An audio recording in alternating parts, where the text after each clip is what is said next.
Welcome to the My Rules Are Better podcast. I'm Tom Barbalet. I had brief correspondence with Barney Dicker through the week through Discord, indicating that he may read the rules. I've changed my thinking.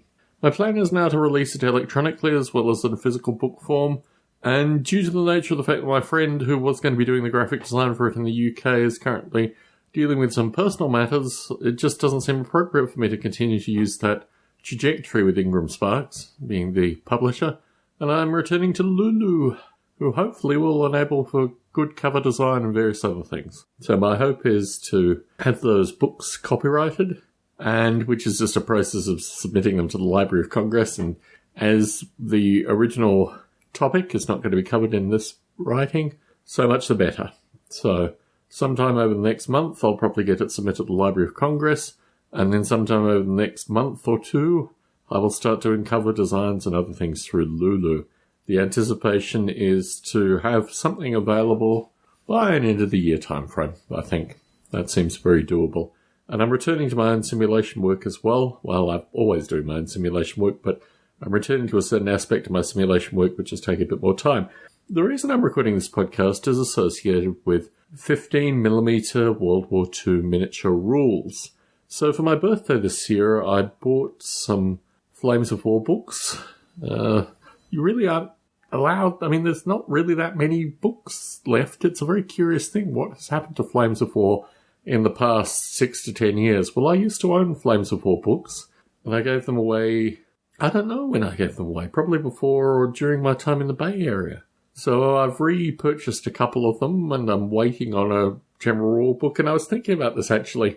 My long-suffering friend and co-worker, Jason, who has even played games with Barney Dicker and obviously was part of the work Dungeons & Dragons game and a bunch of other stuff. He and I see each other periodically, and I saw him recently and I asked him if he'd ever played 40k, because my thought was, well, if he's never played 40k before, we might get into a 40k game and I might be able to bring out my orcs and my ultramarines and we might actually be able to have some 40k battles, thank you very much.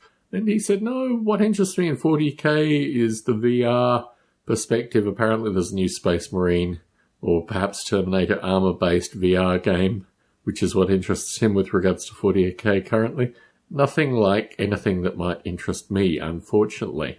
I'm in the process of talking with my man Rochi, who rhymes with crutch, about some Sisters of Battle, which I had sent him probably about this time last year, I seem to recall. So I said pick out 20 of them, paint them nicely. We'll call that a Sisters of Battle Force 20 to 28. Also, in the miniatures that I'd sent him in total, he's been able to find some Beasts of Chaos in the pack, so he's making some Nurgle stuff for me, including some Beasts of Chaos. I don't even remember sending him Beasts of Chaos. Welcome to the nature of the lead pile. Anyway, thinking about the Flames of War rules, because I discarded them, I thought, oh, wait, what's the name of this podcast you record periodically? Isn't it My Rules Are Better?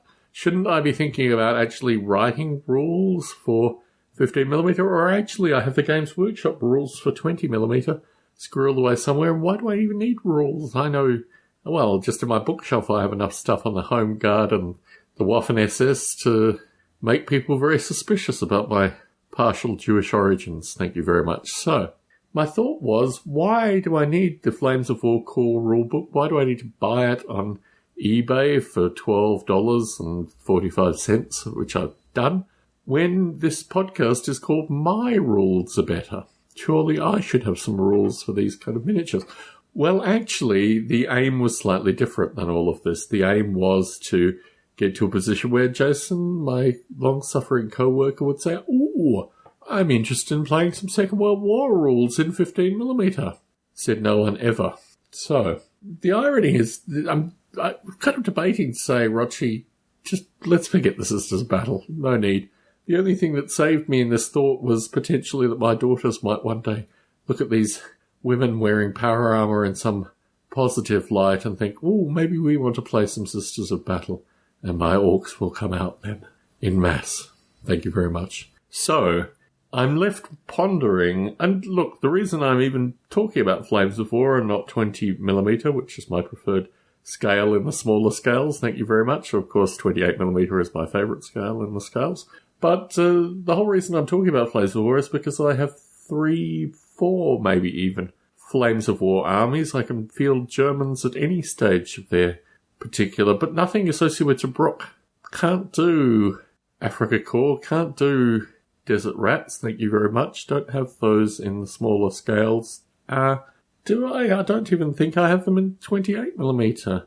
My World War II is decidedly European, decidedly German and British, and some space for partisans, thank you very much. Be they probably Russian partisans by the looks of things. No Russians. Well, I've got Romanians, but no Russian in my 28mm. Anyway, so, reflecting on actually purchasing, having had the Flames of War rules at one stage and given them away, purchasing a little booklet of the Flames of War rules, shouldn't I feel guilty? Pondering that.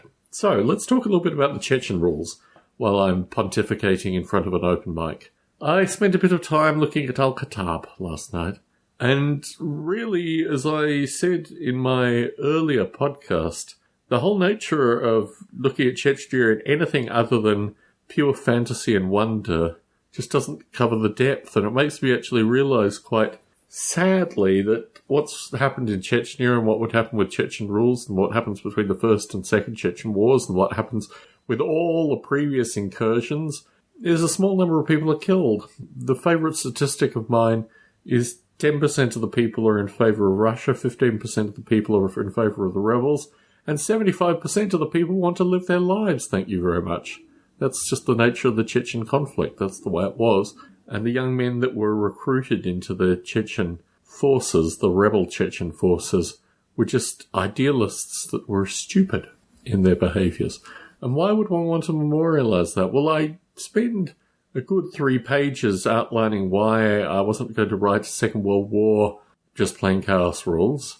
I actually explain that in the end of the rule book, which you soon will be able to purchase both physically and electronically if you so desire to do such a thing. And I'm wondering now whether the world needs a set of Chechen rules from me, which isn't really a thought explicitly, but just it struck me as strange, the whole correspondence with Cheyenne, that realistically he wanted something that wasn't there but was there at some stage. And I'm thinking, just for myself, I need to be concentrating more on software after I've gotten these texts out, because it's the software, after all, that's what I've been working on most in my after-hours development. And it's somewhat closer to actually getting to points of real progress and breakthrough, which is always what's kept me programming software, and less so this particular podcasting space. So my understanding is that Rochi is a really, really old Citadel demon that I purchased with him. Well, we purchased 3 demons between us from some demon seller.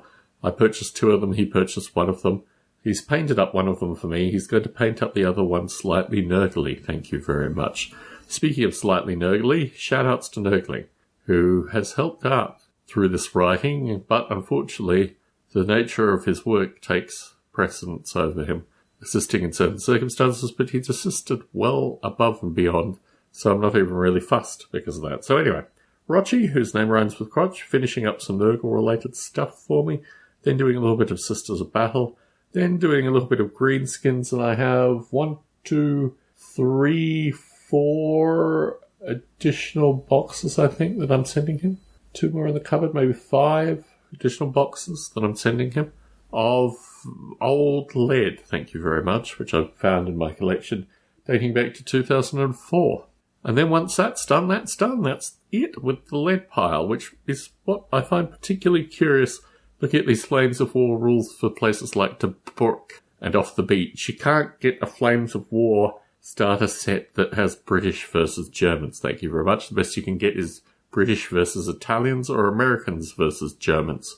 So this is the whole nature of Saving Private Ryan versus the practical realities of what the Second World War in Europe were really like, which we won't talk about necessarily in this particular podcast. In any case, so looking at these things, I thought, oh, how interesting. Oh, pretty, sparkling, new miniatures. Just what Tom would like to see. Well, the practicality is I have 1, 2, 3, 4 Flames of War armies, 3 of German of various ilks, and 1 of a mixture of American, Irish, and British from memory. In fact, basically they can all be British, or they could all be American crossover, or they could all be the kinds of things that landed after D-Day.